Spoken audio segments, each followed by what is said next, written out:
About 4 years ago, I found FaithWorks Ministries and learned about them and learned about their Wolf Street Food Outreach Project. The Wolf Street Food Outreach Project is an amazing program. It's for about 6 or 7 blocks of Wolf Street, and volunteers every Tuesday walk door to door and take bags of canned goods to the elderly and homebound. And Wolf Street Project is not just about food for the body, it's about food for the soul. It's about communication, it's about developing relationships, it's about making a connection. And during my weekly walks around Wolf Street, I began a special relationship with one gentleman named Mr. Theron McIntosh. At the end of each of my weekly tromps around Wolf Street delivering food, I would end my visit on Mr. Theron's porch for about 20 minutes just talking about anything and everything. We talked about little things, we talked about big things, we talked about all sorts of things. And I asked Mr. Theron once if he was afraid to live where he lived, because his part of Wolf Street had been known for drugs, it had been known for crime, and it was an area where elderly people didn't always feel safe. And so Mr. Theron and I had many conversations about this, and he also wanted to make sure that I was safe as I made my rounds on Wolf Street. So here I am in an area of a town I may never have been had it not been for FaithWorks, having ordinary conversations with a man I may never have ever met were it not for my volunteer work with this organization.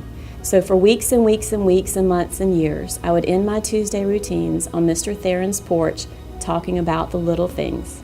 Well, his 80th birthday soon became getting closer, and so we decided, we had a great time talking about cupcakes. We were going to have cupcakes for his birthday, and he picked out his special cupcakes.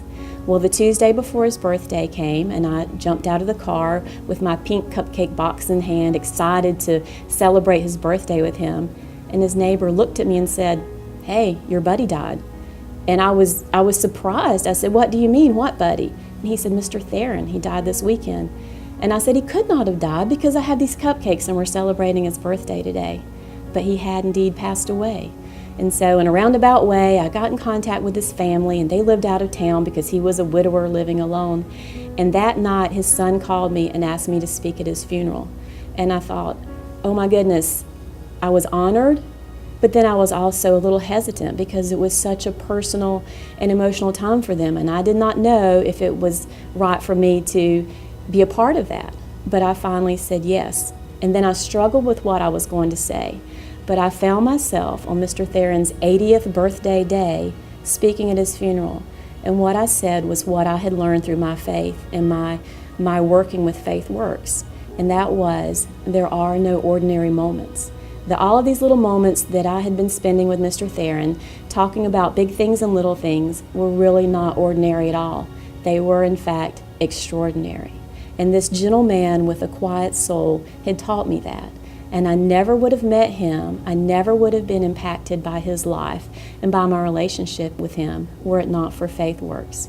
And so my faith works for me by helping me get out, make connections, and try to make a difference. I am Lea King Badyna, and that's how faith works for me.